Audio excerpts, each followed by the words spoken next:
Hi guys, welcome to Cherry explains. तो मिर्जाना अपने वेडिंग प्लानर से बात कर रही होती है और वो उसको सब समझा रहे होते हैं कि कैसे फ्लावर्स लगाने हैं, कैसे टेबल्स लगाने हैं। और वो सब सुनकर ना बहुत खुश होती है और वहीं पर दीमत आ जाती है, तो वो फ़ोन कट कर देती है। फिर ना दीमत मिर्ज़ान को पूछती है कि कैसा चल रहा है सब कुछ और क्या क्या तैयारियां हो गई हैं, क्या क्या मतलब अगर तुम्हें किसी चीज़ की ज़रूरत है तो तुम मुझे बता सकते हो। बोलती कि नहीं नहीं, सब कुछ हो गया है, बस फ्लावर्स वाली दिक्कत थी वो भी सॉल्व हो गई है। और मरजान को ना ऐसे हंसते देखकर दीमत ना बहुत खुश होती है और उसे बोलती है कि ना तुम जब ये हंसती हो ना तो मुझे बहुत अच्छा लगता है, तुम हमेशा हंसती रहा करो। तो मरजान उससे बोलती है कि तुम्हें भी हंसना चाहिए, मैंने तुम्हें आज देखा था किचन में जमाल के साथ जब तुम हंस रही थी। तो वो बोलती कि मुझे, और तो तुम आ जाती अंदर। वो बोलती कि नहीं नहीं, वैसे भी मैं आतिश के पास जा रही थी, मैं इसलिए तुम्हें डिस्टर्ब नहीं करना चाहती थी, इसलिए मैं सीधा आतिश के पास चली गई। बोलती कि क्या मरजान, क्या डिस्टर्बेंस, ऐसा कुछ नहीं है। और दीमत ना थोड़ी ऐसे शर्मा सी जाती है, तो मरजान उसे फिर बोलती है कि हाँ हाँ, मत मत बताओ क्या चल रहा है तुम दोनों के बीच में। वो बोलती है कि ऐसा कुछ नहीं है। फिर वो बोलती है कि मैंने तो कुछ कहा ही नहीं, वैसे भी मैं तुम्हें यही समझाना चाहती हूँ कि अगर नहीं चल रहा है तो चला लो। फिर वो बोलती है कि नहीं मरजान, ऐसा नहीं है, और हम ऐसा कुछ चाहते ही नहीं हैं। और फिर वो बोलती है कि और हमारे बीच ऐसा कभी भी नहीं हो सकता। हमारी ज़िंदगी में कितना कुछ हो रहा है, उसके बाद तो मुझे नहीं लगता कि मेरे भाई के ने जो कुछ किया है जमाल मुझे कभी भी पसंद करेगा। सो ऐसा कुछ भी नहीं है। फिर ना दीमत फिर मरजान को कहती है कि वैसे भी जमाल और मेरे में कुछ नहीं हो सकता, मैं और जमाल सिर्फ फ्रेंड्स हैं। तो वो ना उसकी तरफ ऐसे देखने लगती है। तो फिर वो बोलती है कि वैसे भी मुझे ऐसे लगता है कि ऐसा कुछ होना भी नहीं चाहिए हम दोनों के बीच, बिकॉज़ ये चीज़ ना इम्पॉसिबल है हमारे लिए एक होना एक दूसरे के लिए। मरजान उसकी सुनती रहती है। फिर ना दीमत उससे पूछती है कि वैसे तुम शुरू में ये क्यों कहती थी आतिश के लिए कि तुम्हारे बीच दोनों के मतलब कुछ भी नहीं हो सकता, और मुझे ऐसे लगता है कि अब तुम्हारे बीच सब कुछ ठीक है और मैं बहुत खुश हूँ तुम्हारे लिए कि तुम्हें सब कुछ मिल गया मिर्ज़ान। तो मिर्ज़ान उससे बोलती है कि ना वो चीज़ देखो जो मैं कहती थी ना, वो मतलब कभी भी नहीं हुआ और मैं प्यार से नहीं भाग पाई। मैं कभी भी ये सोचा ही नहीं था कि मैं आतिश के साथ कभी कंटिन्यू करूँगी, बट मैं प्यार से नहीं भाग पाई क्योंकि ये बिन बुलाए आ गया था प्यार मेरे दिल के अंदर। और ये चीज़ ना तुम्हें भी नहीं करनी चाहिए दिमत। और मैंने बहुत देर कर दी इस चीज़ के लिए, पर मैं तुम्हें यही सजेस्ट करूँगी कि तुम डिले मत करो, तुम देर मत करो। फिर ना दीमत उसे कहती कि मेरा प्यार तुम्हारे प्यार जैसा नहीं है। और फिर वो बोलती कि अपनी खुशियाँ पोस्टपोन मत कर दीमत, मैं तुम्हें ये समझाने की कोशिश कर रही हूँ। हाँ, भले हम गलत फैमिलीज़ में जन्म ले लिया हम लोगों ने, पर हमें जो इंसान प्यार करते हैं ना, वो दोनों लड़के बहुत अच्छे हैं। और इस इतनी अच्छे गिफ्ट को प्लीज़ मत ख़राब होने दे और अपने हाथ से मत जाने दे। जमाल भी तुम्हें बहुत पसंद करता है और आतिश मुझे बहुत पसंद करता है, तो इसका मतलब ये है कि दोनों लड़के बहुत अच्छे हैं। फिर उसके बाद सीन शिफ्ट हो जाता है। जो नज़ीर है ना, वो हैदर के साथ खाना खा रहा होता है और वो ना उसको बोल रहा होता है कि आगे का क्या प्लान है तुम्हारा। तो हैदर कुछ नहीं बोलता, वो चुपचाप बस नज़ीर की बातें ऐसे सुनता रहता है और खाना खाता रहता है। पता नहीं हैदर के दिल में क्या चल रहा होता है।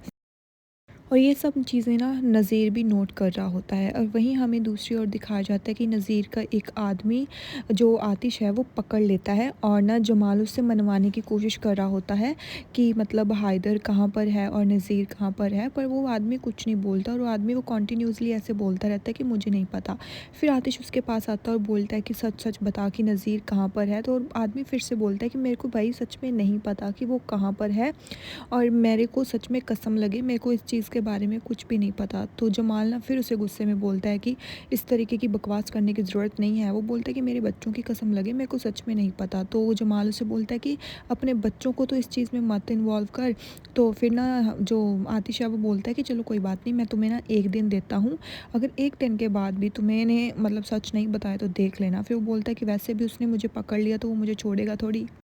फिर ना आतिश उसके पास आ जाता है और उससे बोलता है कि इसलिए मैं तुम्हें कह रहा हूँ कि मुझे उसकी लोकेशन बता दे और मैं तुम्हारी पूरी रक्षा करूँगा और मैं तुम्हें कुछ नहीं होने दूँगा। तुम मुझ पर इस चीज़ के लिए यकीन कर सकते हो और वो तुम्हारे साथ कुछ भी नहीं कर पाएगा इस चीज़ के लिए। फिर ना वो आदमी फिर से बोलने लगता है कि मेरे को सच में कुछ नहीं पता, प्लीज़ मेरे पे यकीन करो, मेरे को कुछ नहीं पता। तो फिर ना जो आतिश है ना वो बोलता है कि इसको अंदर ले जाओ जमाल, और इसको एक दिन के लिए वहीं पर रखना, फिर इसकी दिमाग सही हो जाएगा। तो जमाल बोलता है कि ठीक ठीक है। तो फिर वो जमाल ना उस आदमी को वहाँ से ले जाता है और जो आतिश है वो सीधा अपने रूम की तरफ आ जाता है। तो जैसे ही वो अपने रूम में आता है ना, तो वहीं वॉशरूम से मरजान बाहर आ रही होती है।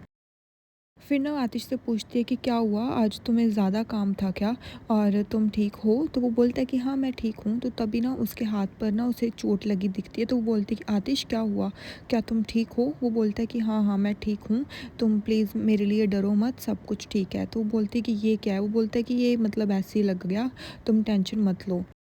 फिर ना मरज़ान उसे फिर से बोलती है कि सच-सच बताओ हुआ क्या है? वो बोलता है कि मरज़ान तुम मुझसे फिर से बहुत ज़्यादा क्वेश्चंस पूछ रही हो, मैंने तुम्हें पहले भी मना किया कि इतने क्वेश्चंस मत पूछा करो। फिर ना मरज़ान उसे पूछती है कि क्या इसकी वजह जो तुम्हारे हाथ पर लगी है ये मेरे पापा और नज़ीर हैं? तो वो बोलता है कि कुछ नहीं हुआ है, तुम टेंशन मत लो। वो बोलती है कि हम मतलब कुछ हुआ है क्या? बोलता है कि कुछ नहीं हुआ है, हम उनको जल्द से जल्द पकड़ लेंगे और जल्द से जल्द अदालत में उनको पकड़ा देंगे। तुम इस चीज़ की बिल्कुल भी टेंशन मत लो। वो बोलती है कि मैं खुद के लिए नहीं टेंशन ले रही हूँ, मैं खुद के लिए नहीं डर रही हूँ, मैं सिर्फ़ तुम्हारे लिए डर रही हूँ कि कहीं तुम्हें कुछ ना हो जाए।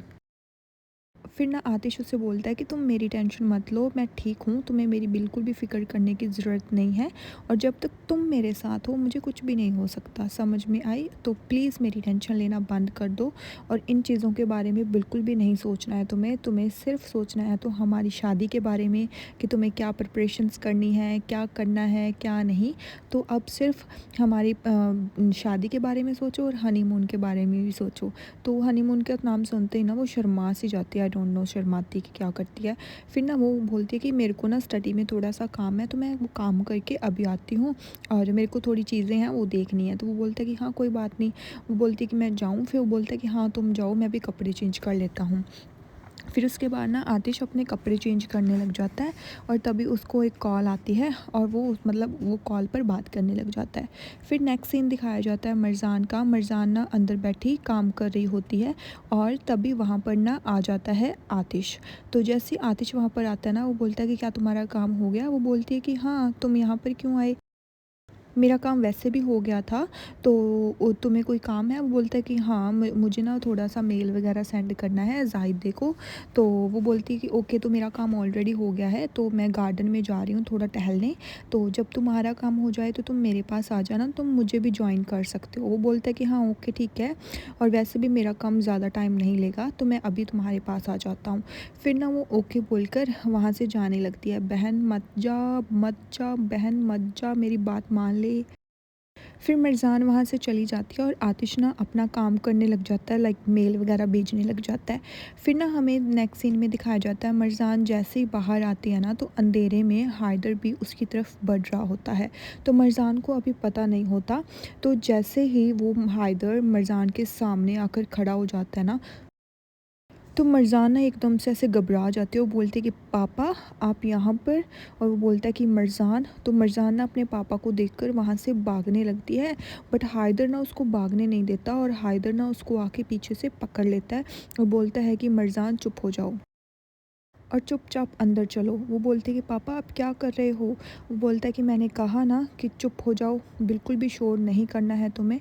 और यहीं पर ये पार्ट एंड हो जाता है। नेक्स्ट पार्ट 10 तारीख को आएगा।